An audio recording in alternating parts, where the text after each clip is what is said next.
नमस्कार, मैं विकास सिंह और आप देख रहे हैं एक न्यूज़ 24। देखिए, पवन सिंह ज्योति सिंह मामले में एक खबर निकलकर सामने आई कि पवन सिंह के निर्देश पर पवन सिंह के जो टीम मेंबर है उन्होंने बबीता मिश्रा पर एफआईआर करवा दिया। लेकिन अब बड़ी जानकारी मिल रही है कि बबीता मिश्रा को भी जान से मारने की धमकी दी गई और ये धमकी आधी रात को जब बबीता मिश्रा अपने दफ्तर से घर जा रहे थे उस दौरान दी जाती है। हाथों में कट्टा होता है अपराधियों के और कही जाती है कि पवन सिंह ज्योति सिंह के मामले से दूर हो जाइए वरना हम आपको गोली मार देंगे और ये भैया का आदेश है। तो इस वक्त हमारे साथ खास मेहमान जुड़े हुए हैं। बबीता मिश्रा जी हैं, देशवा न्यूज़ की ब्रांड एम्बेसडर है। स्वागत है मैम।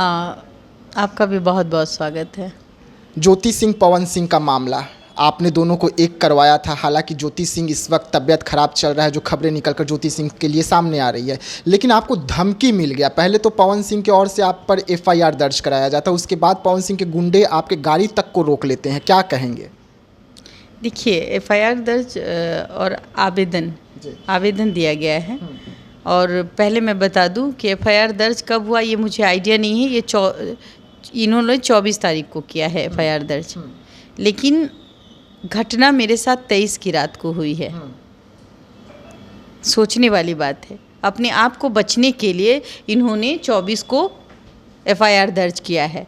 23 की रात की घटना है। 9:30 बजे मैं अपने ऑफिस से घर की ओर जा रही थी। मेरे साथ एक किन्नर महिला थी। मैं राजेंद्र नगर उसको ड्रॉप करती हूँ, वहाँ से गुजरती हूँ।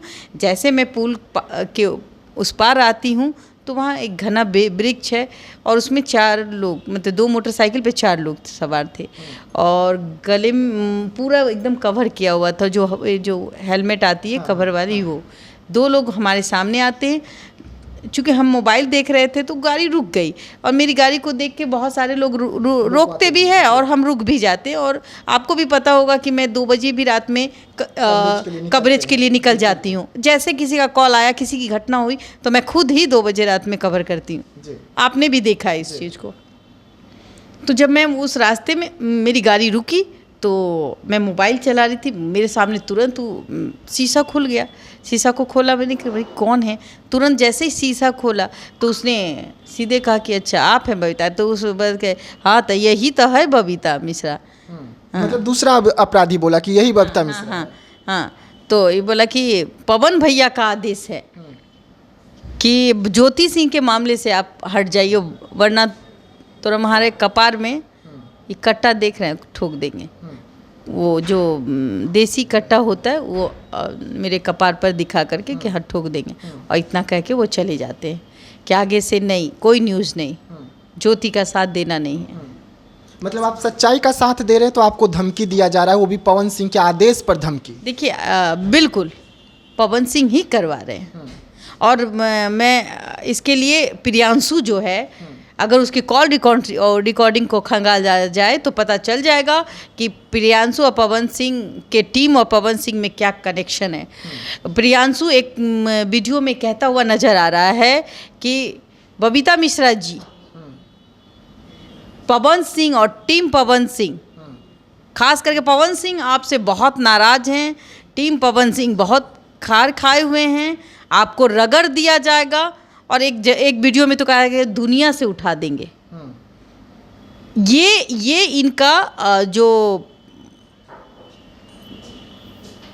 प्रियांशु है वो किस तरीके से हमें धमका रहा है, इस चीज़ का वो वीडियो में आप साफ चीज़ें देख सकते हैं। और उस वीडियो को बहुत जल्द हम थाना प्रभारी को सबमिट भी कर चुके हैं और मैं चाहूँगी कि प्रियांशु और पवन सिंह पर कार्रवाई हो। आपने भी पवन सिंह और प्रियांशु दोनों पर एफआईआर करवाया है पटना में। ये एफआईआर मेरे जान की तो, मुझे जान की तो परवाह है ना। मैं एक पत्रकार हूँ, मैं सबके लिए लड़ाई लड़ती हूँ। मैं चाहूँगी कि मुझे सुरक्षा प्रदान की जाए। ऐसे मामले आजकल बिहार में, चूँकि मैं बिहार की बेटी हूँ और ऐसे मामले बिहार में आए दिन होते हैं। हाँ, रोड पे कोई भी किसी को गोली मार देता है। आपने देखा ही होगा कि अब पटना में भी दिन दहाड़े लोग गोली मार देते हैं और फरार हो जाते हैं, अज्ञात लोग मार देते हैं। तो भाई, जब हम जानते हैं कि अगला का निशाना मैं हूँ, गलती उसकी, सज़ा मुझे, और उसके बाद देखिए कितना ये लोग शातिर हैं, 24 को ये आवेदन दे देते हैं ताकि घटना भी कर दें और हम बच भी जाएं। अच्छा, ज्योति सिंह इस वक्त कहाँ है? ज्योति सिंह खामोश है। एक कॉल रिकॉर्डिंग वायरल तो हुआ जिसमें उन्होंने आपका नाम नहीं लिया, लेकिन पवन सिंह और संतोष सिंह का नाम जरूर लिया। संतोष सरकार कहा कि हम दोनों पर एफआईआर करवाएंगे। जी, आप तो खुद ही देख रहे हैं ना, उन्होंने खुद ही अपनी बातों को जो उनके साथ बीत रहा है, उन्होंने जिस कॉल रिकॉर्डिंग की आप जिक्र कर रहे हैं उसमें वो साफ साफ कह रहे हैं कि पवन सिंह के साथ साथ हम आपको, यानी कि वो पवन सिंह को ही बोल रहे हैं कि अगर उनका नाम जरूर लिया। संतोष सरकार कहा कि हम दोनों पर एफआईआर करवाएंगे। जी, आप तो खुद ही देख रहे हैं ना, उन्होंने खुद ही अपनी बातों को जो उनके साथ बीत रहा है, उन्होंने जिस कॉल रिकॉर्डिंग की आप जिक्र कर रहे हैं उसमें वो साफ साफ कह रहे हैं कि पवन सिंह के साथ साथ हम आपको, यानी कि वो पवन सिंह को ही बोल रहे हैं कि अगर हम कुछ करते हैं तो पवन सिंह। तो भाई हम क्या करेंगे? हमने कहाँ आपको कहा कि ऐसे, हमने तो आपसे कहा अब फ़ायदा किसको होगा? पवन सिंह को होगा। शादी आप करने जा रहे हैं, बबीता मिश्रा थोड़ी को क्या फ़ायदा? आपने देखा कि ज्योति सीधे कह रही है कि वो शादी करने जा रहे हैं। शादी, रिश्ता तो हमने ही ना जोड़ा है, तकलीफ उस लड़की को हो रही है। रिश्ता जब जोड़ा था, मांग में दोबारा सिंदूर किसने डाला था? पवन सिंह ने डाला था। समाज के सामने एक्सेप्ट कौन किया था? पवन सिंह ने किया था। और ये भी कहा था कि भाई हम के कोर्ट में जो केस हमने किया वो वापस ले लेंगे। आज 5-6-7 महीने हो गए, आज आप तक उस केस को वापस नहीं लेते हैं। दूसरी बात, आज ज्योति की जो हालत है उसको आप नहीं देखते हैं। वो बनारस में रह के डिप्रेशन का शिकार हो रही है, वो दिन भर पिल खा के सो रही है। तो हम तो यही कह रहे हैं कि आप जाइए। आप जिस तरीके से हमको धमकी दिलवा रहे हैं, आपके गुर्गे आकर मुझे धमका रहे हैं, हम जान से मार देंगे कि हम उसका साथ देंगे। आप ले जाइए अपनी पत्नी को, इतनी कंट्रोवर्सी करने की ज़रूरत क्या? हम तो मीडिया के चौथे स्तंभ है। अगर उनकी पत्नी हमारे बीच आएगी तो हम तो दिखाएंगे। और बहुत सारे लोगों का कहना है कि फैमिली मैटर में आप क्यों पढ़ती हैं? भाई ये फैमिली मैटर नहीं है, रोक लो। मैटर नहीं है। अगर ये फैमिली मैटर होता तो पवन सिंह कोर्ट नहीं जाते।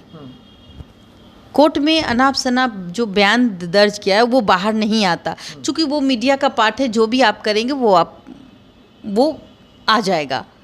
रही बात, आज आप देखिए कि अभिषेक बच्चन और ऐश्वर्या का तलाक की बात चल रही है, तो सारे मीडिया में ये बात खबरें आ रही है। तो क्या अभिषेक बच्चन सारे मीडिया पर केस कर देंगे? ग्रे पर उन्होंने कमेंट किया, ग्रे डाइवोर्स पे, तो उस कमेंट को लेकर कितना कुछ हो गया। और आए दिन कुछ ना कुछ चलता रहता है, क्योंकि वो ऐश्वर्या राय अपनी बेटी के साथ ज़्यादा दिखती हैं, जिस वजह से ज़्यादा उनकी खबरें देखी जाती है। तो क्या वो, मतलब आप क्या हैं? आप पवन सिंह क्या हैं? वो एक आइकॉन है बिहार के। अगर आइकॉन है तो वो करेंगे, वही चीज़ लोग फॉलो करेंगे। जिस तरीके से सलमान खान हाफ कट कटा रहे थे तो तेरे नाम सब बन गया था, जिस तरीके से एक बार संजय दत्त का कट इतना फेमस हो गया था कि आप सारे लोग जो है संजय दत्त का नकल करने लगे थे।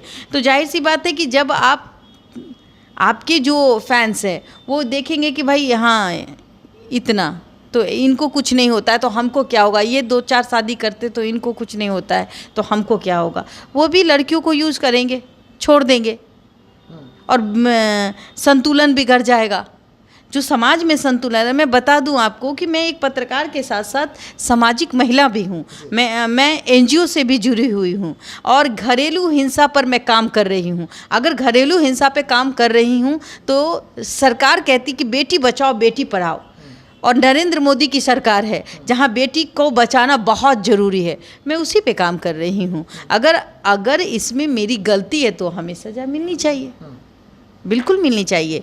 आप देखिएगा प्रियांशु बार बार कह रहा है कि ऐसे कह रहा है कि 200% नहीं, एक आवेदन गया है, 200% नहीं 500% में हमें जेल हो जाएगी। 20 दिन में बबीता का कविता, मतलब समाज में अगर पढ़े लिखे वर्ग हैं और इस तरीके का जिक्र और अनाप शनाप बातें कह रहे हैं तो इसका मतलब तो ये है कि आप हमारे मान सम्मान के साथ खिलवाड़ कर रहे हैं।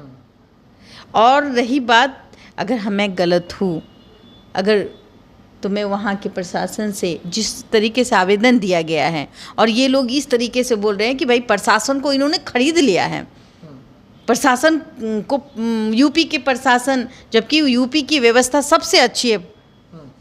योगी जी हमारे मुख्यमंत्री हैं यूपी के, तो भाई उन्होंने प्रशासन को उतनी सख्त करी है कि महिलाओं के मामले में यूपी की प्रशासन सबसे अच्छी है। तो जाहिर सी बात है, अगर कोई आवेदन गिरा है तो उस आवेदन पे मैं वहाँ के वरिष्ठ पदाधिकारी, वहाँ के थाना के एसएचओ से निवेदन करती हूँ कि जिस आधार पे गिरा है, ज्योति सिंह को अगर मैं उकसा रही हूँ तो ज्योति सिंह का आप बयान ले, ज्योति सिंह का बयान ले ले, ज्योति सिंह क्या सच्चाई है वो बताए। अब तो मुझे ये भी डर लगता है कि कहीं ऐसा तो नहीं कि एक खेल खेला जा रहा है कि बबीता मिश्रा को साइड कर देंगे और बबीता मिश्रा के ऊपर जो हमने एफआईआर दर्ज करवाया है या आवेदन दिया है तो मेरा काम निकल जाएगा। हो सकता है कि ज्योति पर अब निगाहें हो, ज्योति पर एक बहुत बड़ा खतरा मंडरा रहा है।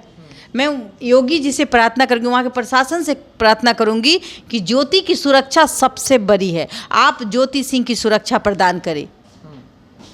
अगर ये मामला तूल ना देना हो तो मैं यही कहूँगी कि अभी भी वक्त है, पवन सिंह जी अपनी पत्नी को अपने टीम के ही द्वारा घर बुला लीजिए, बात कीजिए, अपनी पत्नी का फ़ोन उठाइए, हो सकता है आप दोनों में मिलाप हो जाए। इससे ज़्यादा मैं क्या कहूँ। अगर मैं गलत हूँ तो हमें जेल जाना चाहिए, मैं सही हूँ तो शायद कोई भी कानून और चौथे स्तंभ को तो हमें नहीं लगता कि जेल पहुंचा देंगे बिना इन्वेस्टिगेशन किए हुए। देखिए, बबीता मिश्रा को आप सुन रहे थे, लगातार पवन सिंह, ज्योति सिंह मामले में नए खुलासे हो रहे हैं, जहां पर ज्योति सिंह का कॉल रिकॉर्डिंग जो है वो वायरल होता है, जिसमें फ़ायदा किसको है, बबीता मिश्रा को है या पवन सिंह को है? नहीं, अगर देखा जाए तो इसमें तो पवन सिंह को फ़ायदा हो रहा है। मैं क्यों उकसाऊंगी? बिल्कुल, मेरा क्या है, हम एक चौथे स्तंभ है, मेरे सामने कोई भी आएगी बात तो हम आपके को प्रेजेंट करेंगे, पब्लिक देखेंगी कि क्या हो रहा है समाज में। ज्योति सिंह अगर आती है और वो इंटरव्यू देती हैं, और फैमिली मैटर नहीं है ये एक घर बहुत ही नहीं, एक बहुत ही एक कैंसर है जो जिसको हम कहते हैं घरेलू हिंसा महिलाओं के प्रति। तो हम एक सामाजिक महिला हैं और एक लड़ाई है जो हम लड़ रहे हैं। रही बात ज्योति सिंह की, तो वो ज्योति सिंह अगर कहती हैं कि नहीं बबीता दी आप अब हमारे पति पत्नी में सब कुछ ठीक है, तो फिर हम चुप हो जाते हैं, या आप कहेंगी कि भाई आप चुप हो जाइए तो मैं चुप हो जाऊंगी। ऐसे तमाम खबरों के लिए आप बने रहिएगा एक न्यूज़ 24 के साथ। दीजिएगा इजाज़त, धन्यवाद।